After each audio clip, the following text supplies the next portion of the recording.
Hello students, இன்றைக்கி நம்ம என்ன பார்க்க போகிறோம்னா 10th சோசியல் சயின்ஸில் எக்கனாமிக்ஸில் unit 1 gross domestic product and its growthன்ற லெசனோட நேஷ்னல் இன்கம்ன்ற டாபிக் தான் நம்ம பார்க்க போகிறோம்.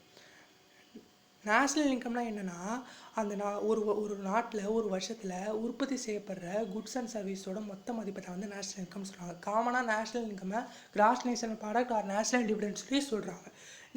இந்த நேஷ்னல் இன்கம் வந்து நிறைய வகையில் வந்து மெஷர் பண்ணுறாங்க. அதில் முதல் என்னென்னு பார்த்தா gross national product. Gross national ப்ராடக்ட்னா ஃபார்முலா என்னென்னா GNP equal to GDP plus or minus NFIA. அதாவது என்எஃப்ஐஏனா நெட் ஃபேக்டர் இன்கம் ஃப்ரம் அப்ராட்ன்றது தான் அதோட அப்ரிவேஷன். அது என்எஃப்ஐஏனா அதோட எக்ஸாம்பிளோட நான் சொல்கிறேன்.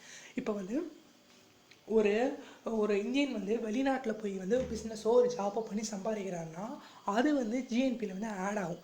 அதே மாதிரி ஒரு வெளிநாட்டு நபர் வந்து நம்ம நாட்டுக்குள்ளே வந்து ஏதாவது பிஸ்னஸ் பண்ணியோ இல்லை ஏதாவது ஜாப் போயிட்டே சம்பாதிக்கிறாருன்னா அது வந்து நம்ம ஜிஎன்பியில் வந்து மைனஸ் ஆகும். இதுதான் எக்ஸாம்பிள். இதுதான் வந்து ஜிஎன்பி. அது மட்டும் இல்லாமல் வெளிநாட்டு முதலீடு மூலமாக நம்மளுக்கு கிடைக்கக்கூடிய லாபமும் வந்து ஜிஎன்பியில் வந்து சேர்க்கப்படும். அப்புறம் வந்து கிராஸ் டொமஸ்டிக் ப்ராடக்ட்னால் வந்து என்னென்னு பார்ப்போம். கிராஸ் டொமஸ்டிக் ப்ராடக்ட் நம்ம நாட்டு எல்லைக்குள்ளே, அதாவது இல்லை வெளிநாட்டு மக்கள் உள்நாட்டு மக்கள்னு கிடையாது, நம்ம நாட்டு எல்லைக்குள்ளே வந்து உற்பத்தி பண்ணப்படுற குட்ஸ் அண்ட் சர்வீஸோட மொத்த மதிப்பை வந்து ஜிடிபின்னு நம்ம சொல்கிறோம். இப்போ அடுத்து நம்ம பார்க்க போகிறது என்என்பி. என்என்பின்னா வந்து நெட் நேஷ்னல் ப்ராடக்ட். அதாவது வந்து இப்போ வந்து ஜிஎன்பியில் டிப்ரிசியேஷனை மைனஸ் பண்ணோம்னா கிடைக்கிறது வந்து என்என்பி, அதாவது நெட் நேஷ்னல் ப்ராடக்ட். ஜிஎன்பியில் வந்து டிப்ரிசியேஷனை மைனஸ் பண்ணால் கிடைக்கிறது வந்து நெட் நேஷ்னல் ப்ராடக்ட். முதல்ல டிப்ரிசியேஷன்னா என்னென்னு பார்ப்போம். டிப்ரிசியேஷன்னா ஒரு பொருளோட மார்க்கெட் மதிப்பு 100 ரூபா இருக்குது. அந்த பொருளை நீங்கள் வாங்குறீங்க, 100 ரூபா கொடுத்து வாங்குறீங்க. அதை வந்து ஒரு 3-4 மாதம் யூஸ் பண்ணுறீங்க. இப்போ வந்து அந்த பொருள் வந்து தேய்மானம் அடையுது. அந்த தேய்மானத்தோட மதிப்பு ஒரு 25 ரூபான்னு வச்சுக்கிறோம்.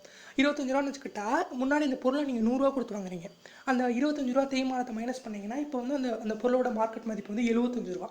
இப்போ வந்து இதுதான் என்என்பி. இந்த 75 ரூபான்றதான் வந்து இந்த என்என்பி. இப்போ அடுத்து நம்ம என்டிபி, அதான் நெட் டொமஸ்டிக் ப்ராடக்ட்னா என்னென்னு பார்ப்போம். நெட் டொமஸ்டிக் ப்ராடக்ட்னா அதே தான், டிப்ரிசியேஷன் தான். அதாவது வந்து இப்போ என்ன, அதே மாதிரி ஒரு 100 ரூபாய்க்கு வந்து 100 ரூபா மதிப்பில் பொருளை நீங்கள் வாங்குறீங்க, ஒரு 3-4 மாதம் யூஸ் பண்ணுறீங்க, தேய்மானம் அதே 25 ரூபா. இப்போ வந்து அந்த 25 ரூபா வந்து தேய்மானம், அந்த 25 ரூபாயை 100 ரூபாயை மைனஸ் பண்ணும்போது 75 ரூபா. இப்போ அந்த என்டிபி வந்து 75 ரூபா தான். அதாவது ஜிடிபியில் டிப்ரிசியேஷனை மைனஸ் பண்ணோம்னா அது நெட் டொமஸ்டிக் ப்ராடக்ட் என்டிபி.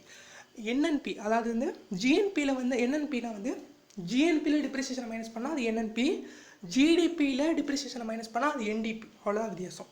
அடுத்து வரதை வந்து அடுத்த வீடியோவில் பார்ப்போம். தேங்க்யூ ஃபார் வாட்சிங்.